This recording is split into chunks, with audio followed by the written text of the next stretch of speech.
My talk today is related to an editorial I published in the New York Times in, I think it was June of 2018, which was entitled, "The Ignorant Do Not Have a Right to an Audience."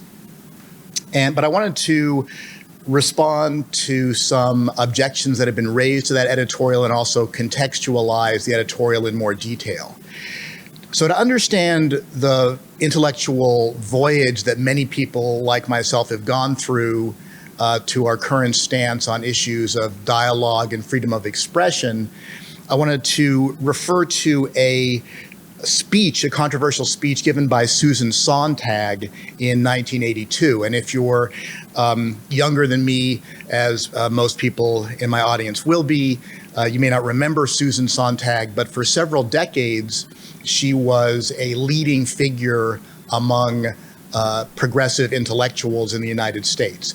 Nowadays, if people read anything by her, it's usually her essay on kitsch, which is also a really interesting work in literary criticism, broadly speaking. But she was also a leading figure, as I say, in the progressive movement. And at an event in celebration of the Solidarity movement in Poland in 1982, Sontag gave a very controversial speech, and I'm going to quote a few lines from it. Sontag said, "I have the impression that much of what is said about politics by people on the so-called Democratic left, which includes many people here tonight, and would generally include Susan Sontag herself, has been governed by the wish not to give comfort to reactionary forces. With that consideration in mind, people on the left have willingly or unwillingly told a lot of lies." She goes on, "Imagine, if you will, someone who read only the Reader's Digest between 1950 and 1970, and someone in the same period who read only The Nation or The New Statesman. Which reader would have been better informed about the realities of communism? The answer, I think, should give us pause. Can it be that our enemies were right?" So this speech, I wasn't there, but this speech supposedly elicited boos from the audience who were outraged by it. And to explain part of what Sontag's talking about, again, I consider myself a progressive, and I'm too young to have been involved in some of the things that Sontag is talking about, but people like me who were politically progressive did at certain points in history look the other way or refuse to talk about Stalin's show trials, or they look the other way or refuse to acknowledge the violations of civil rights in Castro's Cuba, or they refuse to acknowledge the things that were going on in China under Mao during the Great Leap Forward or the Cultural Revolution. So in my early intellectual formation as a progressive, I had a sense of outrage about the hypocrisy of my fellow progressives who refused to talk about certain issues and tried to silence people who brought up certain issues. So as a result, I was extremely sympathetic to the Millian line of argument for unlimited freedom of expression. As most of you will know, the English philosopher John Stuart Mill published a deeply influential book on liberty in 1859, and there he gives a deceptively simple argument for near absolute freedom of expression. And I'm going to really briefly summarize his argument. He says, if you consider any set of claims made by somebody, those set of claims are going to be either true, or they're going to be false, or they're going to be partly true. And he says, if the claims are true, it's obviously bad for society if knowledge of true claims is suppressed, either legally or by other methods. And if you say, well, we know in advance that a particular set of claims aren't true, he says, well, then you're claiming infallibility. Because historically speaking, there have been many claims that smart people have regarded as obviously false that have turned out to be true. Some of the noteworthy examples would be Galileo's belief that the sun is the center of the solar system, the earth goes around it. And as we know, Galileo was put under house arrest by the church because they considered it both obviously false that the sun is the center of the solar system and a dangerous belief to espouse. Darwin's beliefs likewise were considered extremely dangerous and controversial, not just when he first enunciated them, but today in the United States, many people oppose the teaching of evolutionary theory in public schools. I have no doubt that if the current Vice President of the United States, Mike Pence, had his way, evolutionary theory would not be taught in public schools. And there's actually I don't want to malign a state. I think it's Kentucky, but I could be wrong. But there's a southern U.S. state in which a Noah's Ark experience has been built, partially at taxpayer expense, and they actually produced a life-sized replica of Noah's Ark, with educational, displays to show you what it would have looked like on the actual Noah's Ark that was used to survive the flood that destroyed everybody on Earth except for Noah and his immediate family. And this is part of a general trend for people on the right in the U.S. to advocate for biblical inerrancy and against evolutionary accounts of the origin of species.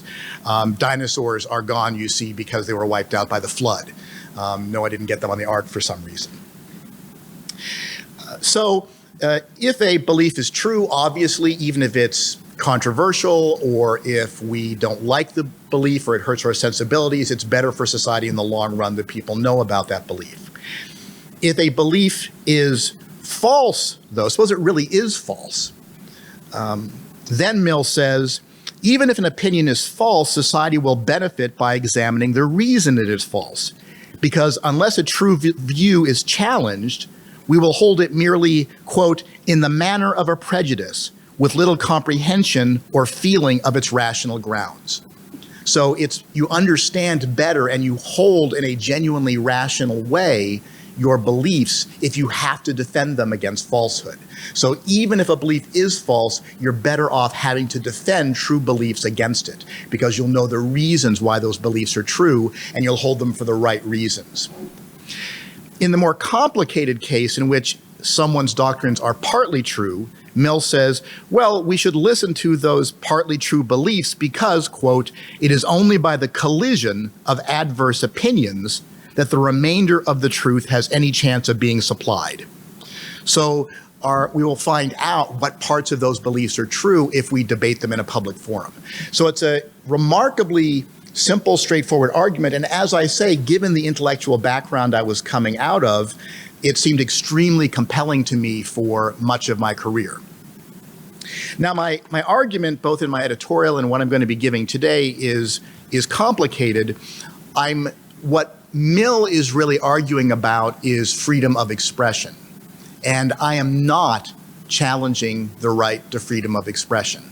I'm not arguing that people don't have a right to express controversial views or views that I think are false or that even everybody thinks are false.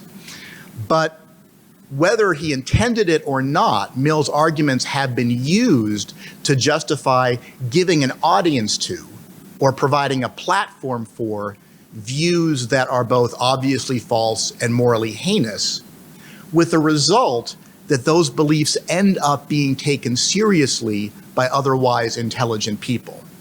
And we have an alternative to actually restraining free speech, which I'm not advocating, which is to make conscious decisions about whom we choose to give an audience to, whom we choose to engage in dialogue, and whom we choose to give a platform to.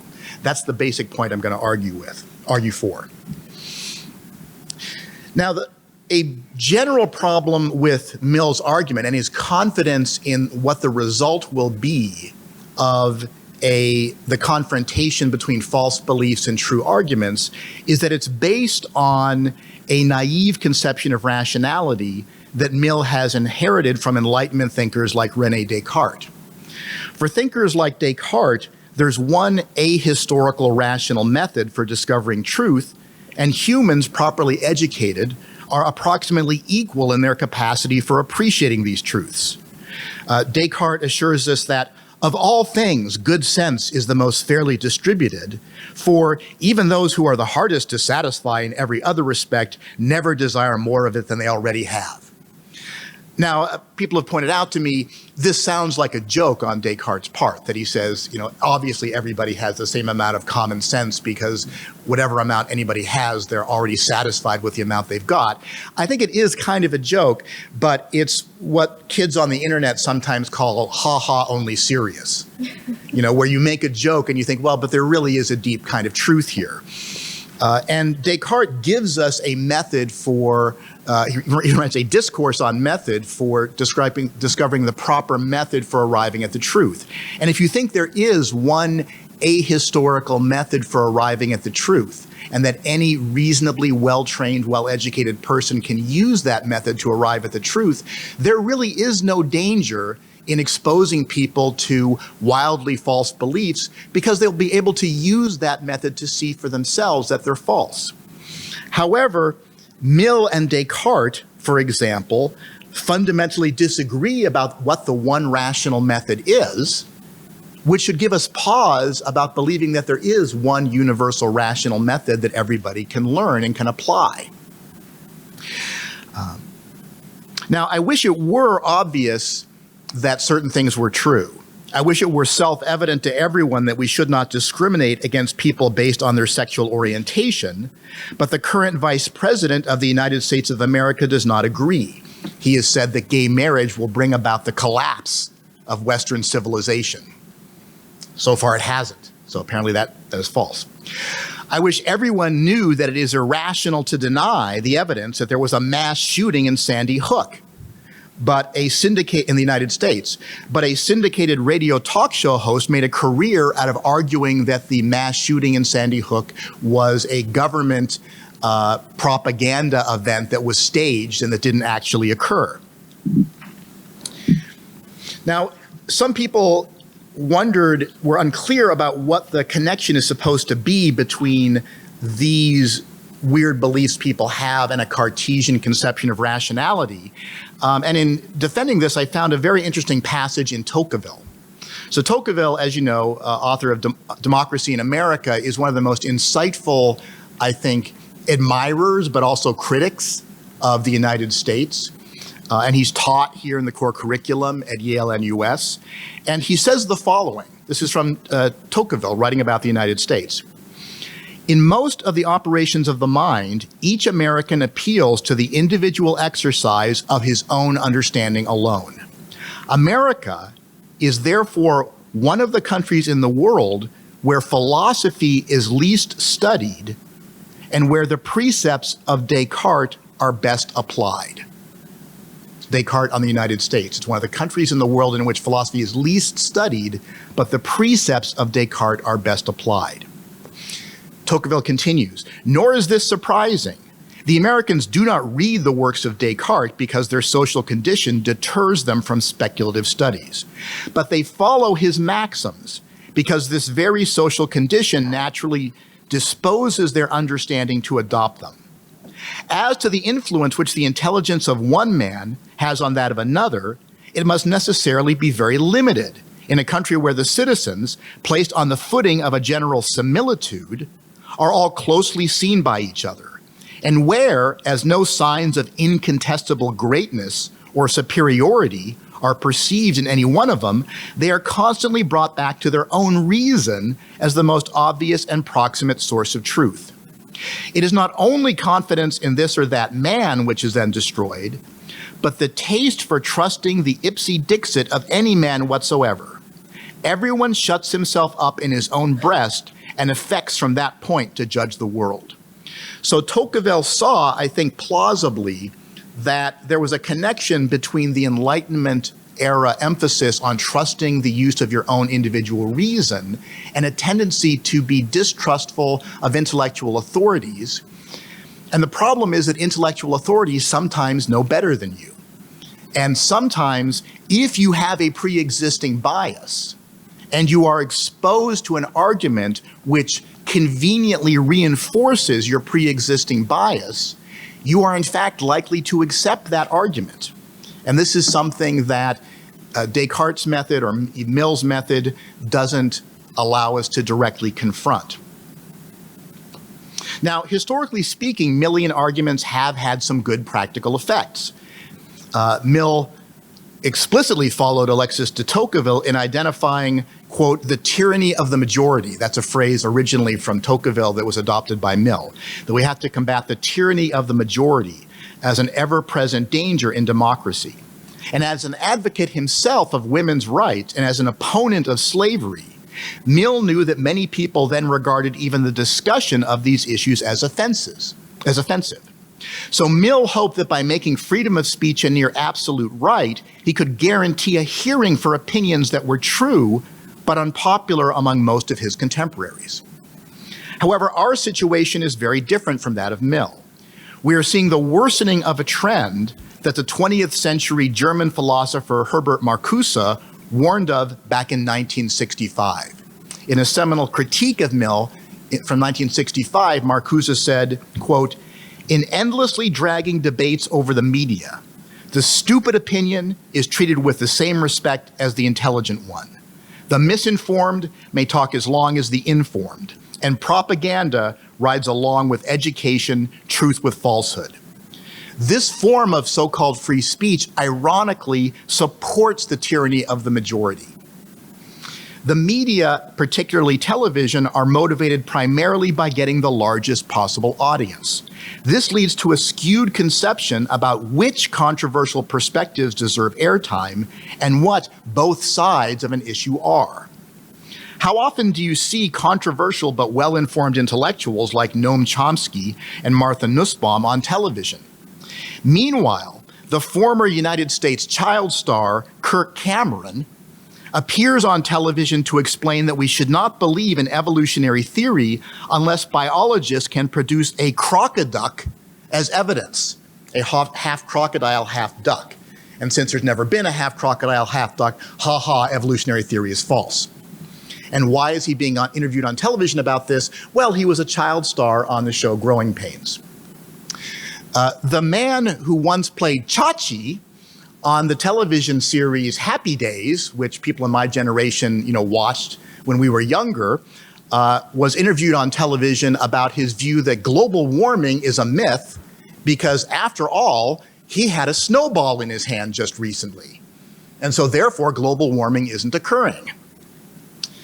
Political commentator Ann Coulter, in June of 2018, appeared as a guest on Fox News and asserted the crying immigrant children separated from their parents at the U.S. southern border are nothing but child actors. And this is based on nothing except her assertion that she doesn't want to believe there really are children crying at the southern border of the U.S. because they're separated from her parents. Coulter has also said that Jews would be better in the U.S. if they converted to Christianity. And we would be a better nation if all the Jews in the United States converted to Christianity.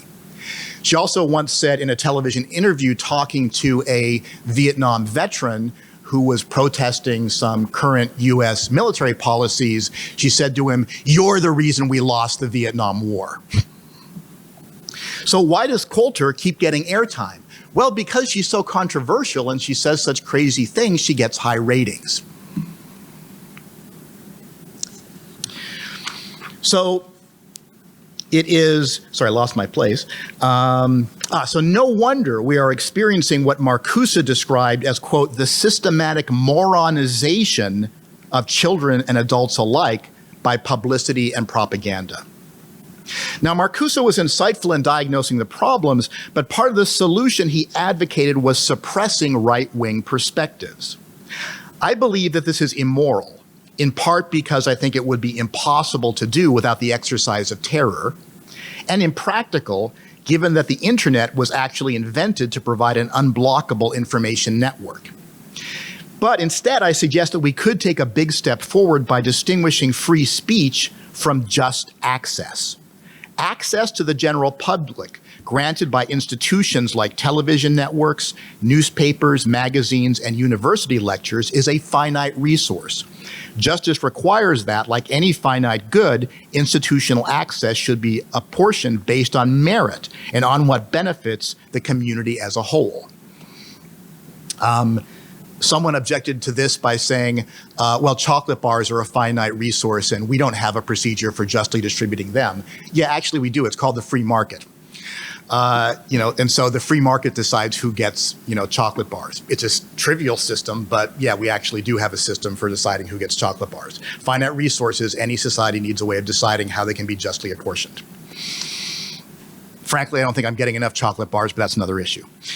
So there's a clear line between censoring somebody and refusing to provide them with institutional resources for disseminating their ideas. For example, in 2004, biologist Nathaniel Abraham was fired from his position at Woods Hole Oceanographic Institute.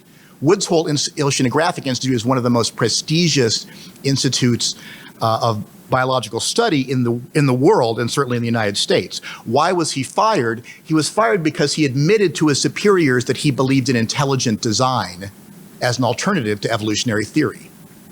Was that censorship? I think not. Abraham thinks that he knows better than other scientists, and he has every right to express his ignorant opinion to any audience that is credulous enough to listen.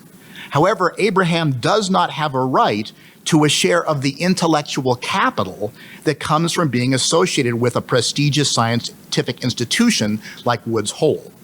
And incidentally, among the people who disagree with Abraham are not just scientists, but also Pope Francis, who recently told the faithful that God is not a magician with a magic wand. Similarly, the top colleges and universities that routinely invite Charles Murray to share his junk science defenses of innate racial differences in intelligence, which include Columbia and NYU, are not promoting fair and balanced discourse. For these prestigious institutions to deny Murray an audience would be for them to exercise their fiduciary responsibility as the gatekeepers of rational discourse. So if you're not familiar with Charles Murray, he wrote an infamous book, The Bell Curve. And people say, well, have you read The Bell Curve? Yeah, I have read The Bell Curve. I don't recommend to anybody that they do read it because it's junk science. And one of the things that happened after my New York Times piece came out, I was contacted by somebody who said he was a friend of Charles Murray. And he said, well, actually, Murray's ideas are very scientifically defensible. And I sent him about a page of quotations and links to articles debunking Murray's work. Now, Murray's work is just fundamentally statistically flawed. It tries to link race and IQ and to argue that it links race and IQ, not good evidence that these are intrinsically linked. It tries to argue that it's impossible to change IQ, which we actually know is false. And it tries to argue that current wealth inequalities based on race are correlated with intelligence, which also is demonstrably false. So it's very easy to demonstrate that Murray is wrong. And I did engage in a couple exchanges over the internet with this person. But one of the reasons I cut off the exchange was that it became clear he wasn't reading any of the things I was sending him. So among the things you find out about Charles Murray, if you read up on him, for example, is the fact that Charles Murray has admitted to burning a cross. And if you know the history of the United States, cross burning is associated with the Ku Klux Klan, which is a terrorist organization which targets African Americans, also Jews and Catholics and immigrants. And Murray has admitted, oh yeah, I was convicted correctly of burning a cross when I was young. And this never seems to come up when universities are inviting him to give talks. Now, a Millian argument would be that we should invite Murray to campus because by exposing his falsehoods, people will learn better what the truth is by having to think about the counter arguments about what he says. However, the reality is, as you could see from the email I got about this, that many people assume, well, Murray's ideas are obviously defensible. Why would top universities be inviting him to give a talk unless his ideas were defensible, right? And why would his book be a bestseller if it weren't defensible? There's actually statistical evidence that the more people hear an idea, even if the idea is marked as a myth or a falsehood, the more likely they are to believe it. So you are in fact not successfully teaching people how wrong Murray is by inviting him to give talks. You're convincing students that his position is an intellectually defensible one. We have a couple of good illustrations of what I mean by applying the just access principle. One of them was the American television network ABC's courageous decision to cancel the show Roseanne, which at the time was its highest rated show.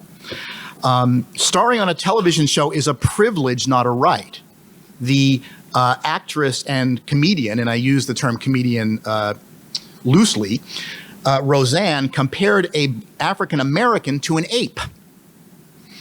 Allowing a show named after her to remain on the air would not be impartiality. It would be tacitly endorsing the racist fantasy that her views are part of reasonable mainstream debate. Donald Trump, first as candidate and now as president, is such a significant news story that responsible journalists must report on him. But this does not mean that he should be allowed to set the terms of the debate.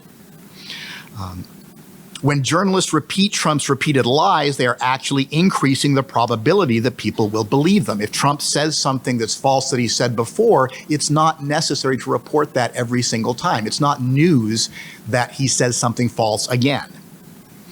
Even when journalistic responsibility requires reporting Trump's views, this does not entail giving all of his spokespeople an audience.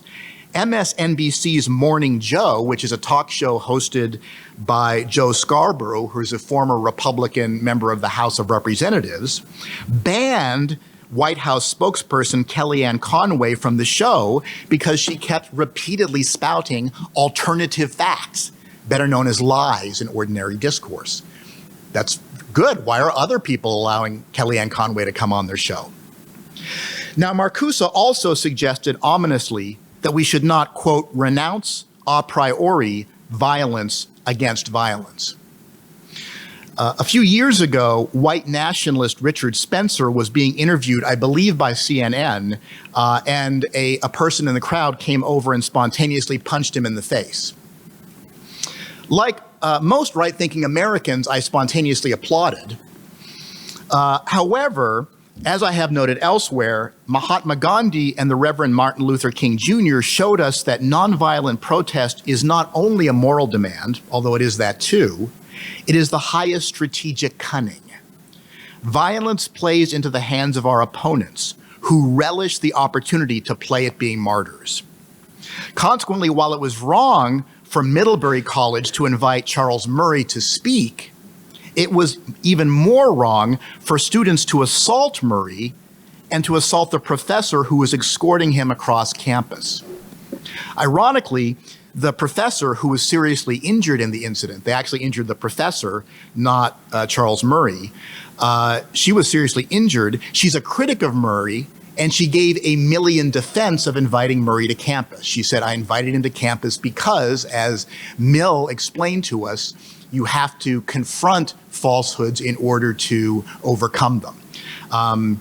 She didn't deserve what happened to her, but she's wrong about Mill. I mean, she's wrong about about Mill being correct. Now, let me see. Another question that people have asked in connection to just access is they say, well, so who's going to decide who gets to have a platform? Are you going to decide? No, I'm not. I'm not suggesting anybody different decide who gets a platform or who gets an audience. People are making those decisions right now. You can't just walk up to CNN and say, hey, I want to be on television. Network executives are deciding who gets to be on television, and they're using Millian arguments to justify things like allowing D-list actress Jenny McCarthy to spend an hour on television being interviewed for her opinion that actual scientists are wrong about the safety and efficacy of vaccines. This actually happened. I meant to look up some of the reviews of Jenny McCarthy's movies, and on anybody's account, she's an utterly horrible actress. Surprisingly, she doesn't have an MD or a PhD in any of the sciences, but she was interviewed for an hour on a major network in the United States for her views about vaccines. Why? Right? All I'm asking is that whoever makes these kind of decisions, ask yourself, why are you allowing these people on television? By allowing them on, you are endorsing the claim that this person is a serious spokesperson. If Chachi from Happy Days has informed opinions about global warming, by all means allow him on TV. But if he doesn't, why are you wasting our time by allowing him on? I'm challenging the people who are making the decisions, not suggesting that somebody else should be making those decisions. Sorry, let me just check my notes. Yes, and keep in mind that we don't usually invite phrenologists or flat earthers or people who believe the pyramids were built by space aliens to give talks on college campuses, usually because sometimes even that happens. And I was reading recently in The Guardian that there is a stark increase in the number of people who believe that the earth is flat. You can look this up. There is an active movement of people who believe that the earth is approximately flat. They think it's a flat disk, and they think the belief that the earth is approximately spherical is part of a government conspiracy. And there's been a huge increase in that. Why? Because if you look up flat earth videos on YouTube, the algorithm on YouTube will give you more pro-flat earth videos to look at to encourage your belief. And it's not intended to encourage your belief the earth is flat. They're just trying to give the public what they want. They said, oh, you like videos about this? Here's some more. Now, again, I don't think it would be an outrageous limitation on freedom of speech if we suggested to YouTube, or even perhaps required, that they tweak their algorithm so occasionally people be exposed to videos that have different opinions. I wouldn't mind. I do try to go out of my way, in fact, to read conservative works and works that disagree with my perspective. I'm subscribed to the Wall Street Journal. I read people like responsible conservative thinkers like Tom Nichols and Matt Lewis on a regular basis to have my views challenged. And I wouldn't mind if YouTube, while I'm thumbing through talks I like by people I agree with, occasionally their algorithm tossed in something I wasn't expecting. That's fine. But let's have that done for people across the political spectrum. So what just access means in terms of positive policy is that institutions that are the gatekeepers to the public have a fiduciary responsibility to award access based on the merit of ideas and thinkers. To award space in a campus lecture hall to someone like Peterson, who says that feminists have an unconscious wish for brutal male domination, or to give time on a television show to someone like Coulter, who asserts that in an ideal world, all Americans would convert to Christianity, is not to show admirable intellectual open-mindedness. It is to take a positive stand that these views are within the realm of defensible rational discourse, and that these people are worth taking seriously as thinkers. Neither is true. These views are specious, and those who espouse them are at best ignorant, at worst sophists. The invincibly ignorant and the intellectual huckster have every right to express their opinions, but their right to free speech is not the right to an audience. Now, after my editorial came out, I got a lot of hate mail, as I said. I'll just read you selections from one of them. Someone wrote me, I actually got physical mail sent to me all the way in Singapore. I got a letter sent to me all the way in Singapore from Kansas in the United States with a letter that had a prominent swastika on it, accusing me of being a Nazi. But this little piece of hate mail I got by email, and it says that I'm terrifying, I'm a fascist, and then it continues, let's try a little exercise. I'll start with an easy one for you. Explain to me why you are so certain Trump is a racist. This should be easy for you, as it's your #1 political porn for a liberal. It should also be easy because I'm just a dumb redneck from South Louisiana with 2 years of college. You're a learned man. I should be easy to sway, right? I'm going to hand you your ass, big boy. He eloquently continues, so here's your chance. I know you hate me, everything I stand for, and where I'm from. Just know that this hate is reciprocated from deep inside my soul with a passion only the devil can understand. I believe you are just as stupid as you think I am. I wouldn't piss on you if you were ablaze any more than you for me. You want to hate each other? Fine. Let's hate each other. I'm game. I didn't respond to that email. And this helps illustrate what I mean by saying dialogue isn't always productive. We don't always have to give a platform to every opinion. And in fact, the way things work out, it happens to turn out that the extreme opinions we end up giving a platform to, at least in the US media, which I talk about because I know best, are often extreme right ones, extreme racist ones, extreme sexist ones. And sometimes dialogue isn't actually productive. In cases like this, there's be no point in my writing back to this guy who is convinced I already hate him, although I haven't met him, and wants to engage in what will undoubtedly be a nasty exchange of hate mail, perhaps culminating in him stalking me. So, as I say, we should be committed to the truth. We should be committed to challenging our preconceptions. We should be committed to seeking out responsible alternative views to our own. But this does not require a commitment to platforming or giving an audience to or engaging in dialogue with the most extreme views, because doing so often gives them a power they would not otherwise have. Thank you. Do we do questions? Yes, so we have about 10 minutes for questions, and so there are microphones. If you could go to the microphone, again, just for the recording purposes. So, yeah, so I see two people, so if you want to go ahead and go up, then,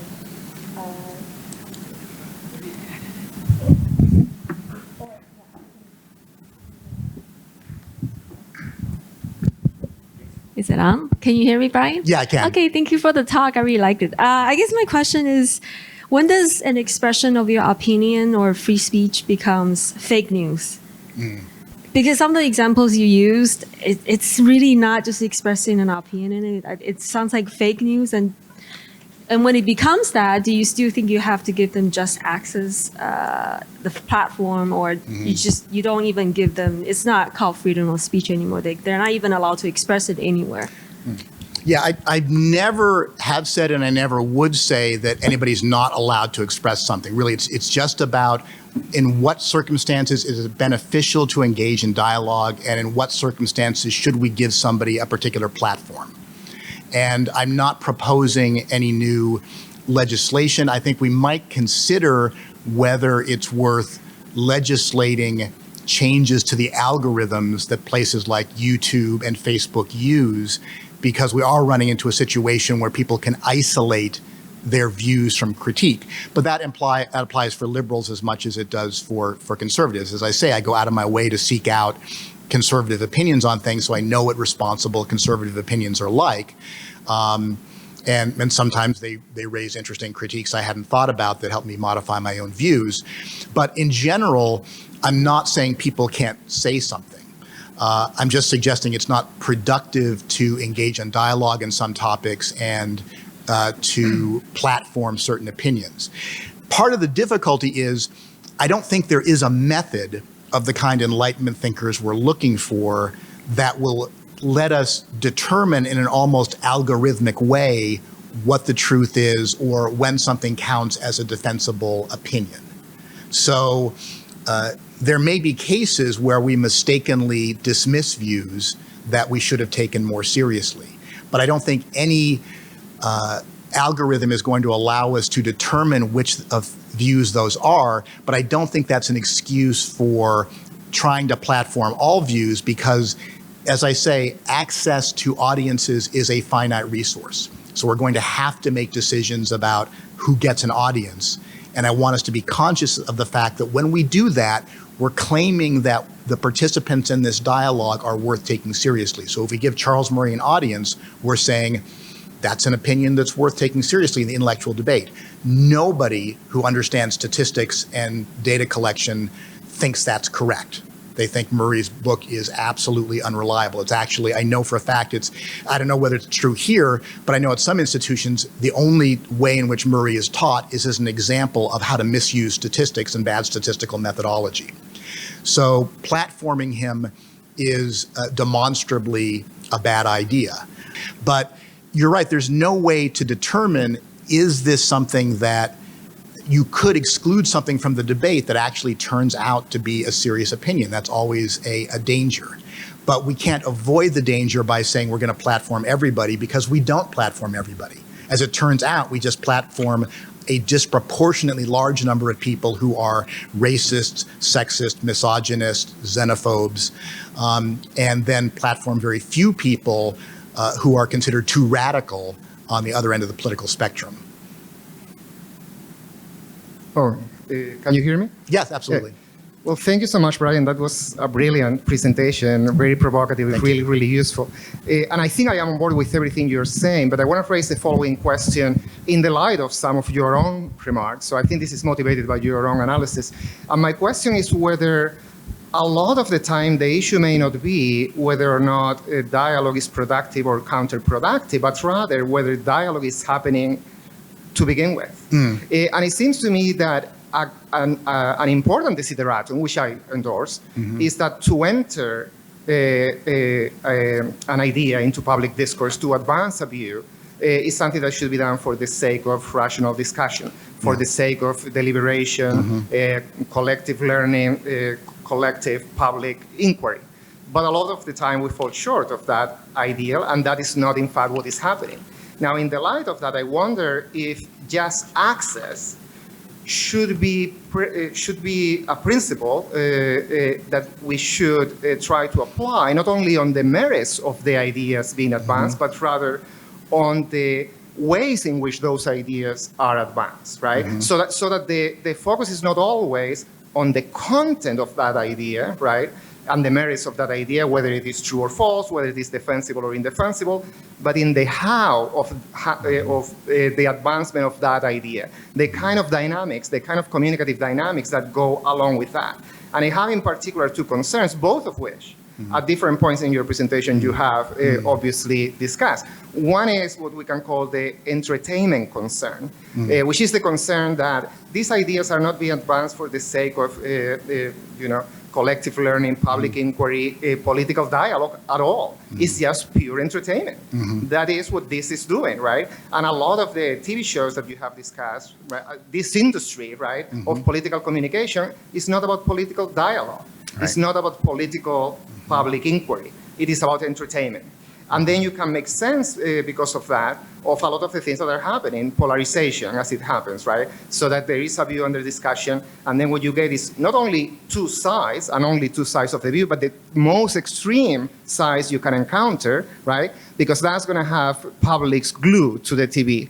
And that's the goal. The goal is not dialogue and learning. The goal is to the ratings, as you said, being glued to the TV. So that's the first concern, the entertainment concern. But then the second concern that obviously you address, especially with Marcuse and the remarks about propaganda, is propaganda itself, right? As we know, a lot of the accounts, not all of them, but many accounts of propaganda, including Jason Stanley's How Propaganda Works, in the book How Propaganda Works, a lot of the accounts claim that propaganda is not just something that you can identify and analyze in terms of the content of the view being advanced. It's not just the spreading of lies or the intentional dissemination of false beliefs. It is more about how the views in questions are disseminated, whether they're true or false, and whether they're defensible or indefensible. So that when you are disseminating views, under the threshold of critical scrutiny, right, subliminal messages, dog whistling, and many other mechanisms, that already counts as propaganda, even if what you're saying is defensible and even true, right? And the reason why this is important is because it seems that part of the access, just access principle that you are defending should concern the how and not so much the what of political communication. Yeah. I think those are excellent points, and you're right. I mean, what we need is healthy dialogue, and you're exactly right. Healthy dialogue isn't primarily about the content; it's about the way in which the dialogue is conducted. So I'm in agreement, and just to illustrate the point. Something that always struck me was in one of my seminars at Vassar, a student, and it's tricky to, I'm never sure how much of the story to reveal, but he was a white male student, and he said something, he said, I don't understand why Asian Americans don't like such and such. And I'm not going to say what such and such was. Because I don't understand why they don't like such and such. And I'm like, okay, well, why not? And he said, well, because such and such. And I said, oh, I know why you think that. I mean, but that second thing, that's not true. I see that would make more sense of it, but that's not true. And when I explained to him the reason why he thought this proposition was true wasn't true, his face just kind of brightened up and he's like, really? Oh, wow, I didn't know that. Oh, okay. And he was quite sincere, and it was a real learning moment for him.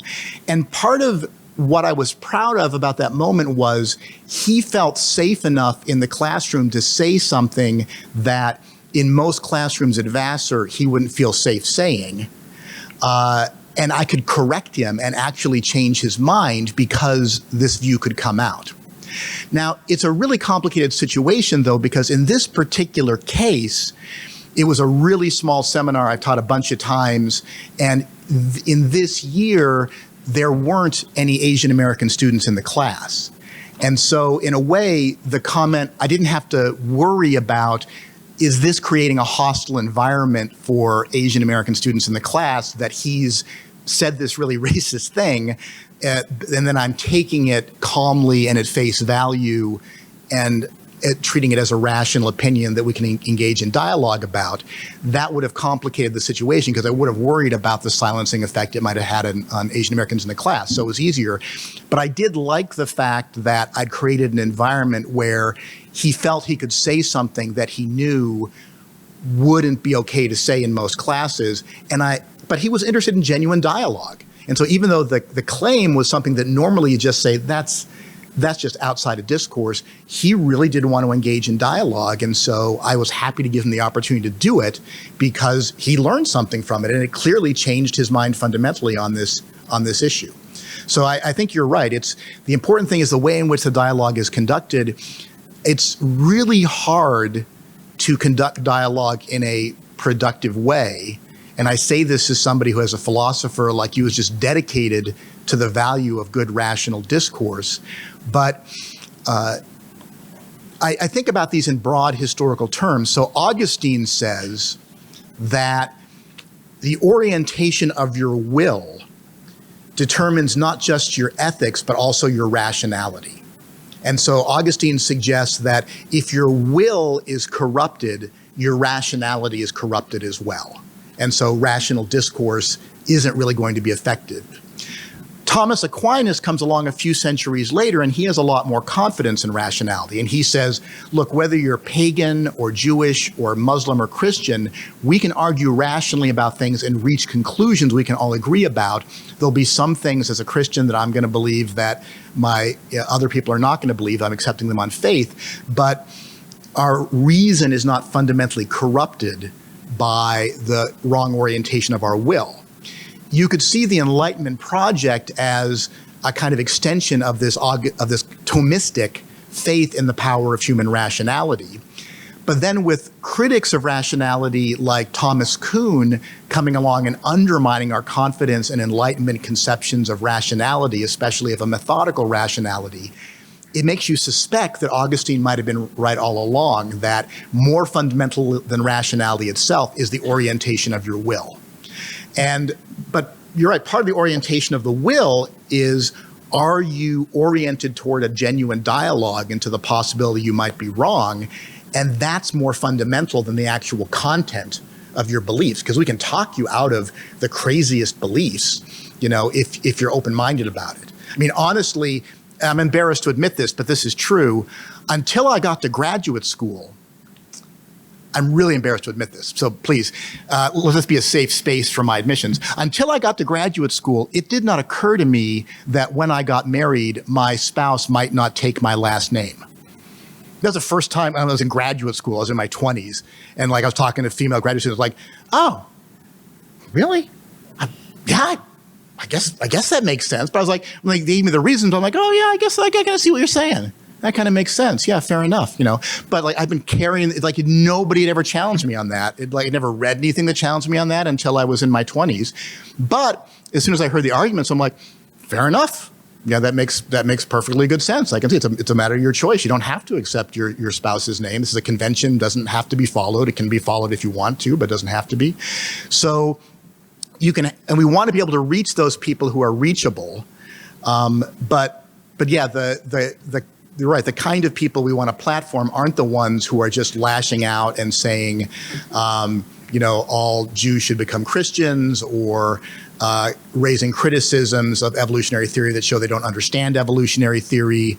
But you're right. It's more the commitment to dialogue that's important than the actual content of it. So I think we're in agreement about that. Okay, so we are at time, but if any students have a question that they would like to ask, I do want to make time for that. So. Okay, well in that case, let's please thank Professor Van Norden for a fabulous